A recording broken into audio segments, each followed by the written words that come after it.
তো little vegetable garden slowly ফুল হচ্ছে। ধনিয়া পাতা গাছগুলি মাশাআল্লাহ দেখেন কিরকম সরস, খুব সুন্দর হচ্ছে। বড়টা তো মনে হচ্ছে সাংঘাতিক ফলন হচ্ছে। কাঁচামরিচ গাছে ফুল ধরছে, আল্লাহ জানে কতদিন কাঁচামরিচ ধরবে, বাট একদিন ডেফিনেটলি ধরবে, তাই না? এটা হচ্ছে কিউকাম্বার, ইংলিশ কিউকাম্বার, এটাও ইংলিশ কিউকাম্বার। এদিকে টমেটোর ফলন খুবই ভালো হচ্ছে। এই দুইটা তো মাশাআল্লাহ সাংঘাতিক গ্রোথ হচ্ছে। অবস্থা দেখেন, পুরা অঞ্চল দখল করে ফেলছে। তলে তলে মাশাআল্লাহ প্রচুর টমেটো হচ্ছে, রাইট? মনে হচ্ছে এই সিজনে আর টমেটো কেন লাগবে না। আর সর্বনাশ, সাংঘাতিক হচ্ছে। দেখেন কত টমেটো, এই সিজনের কাজ হয়ে গেছে।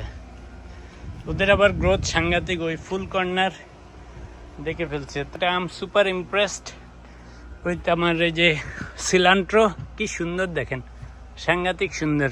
এই দুইটা, এটা পরে লাগাইছি, এটা আগে লাগাইছি। এটার থেকে আবার ফলন তুলে একবার রান্না বান্নাও হয়েছে। সো এটা ফল দেয়া শুরু করছে। টমেটোওয়ালারা ফল অচিরেই দিবে, প্রচুর ধরতেছে।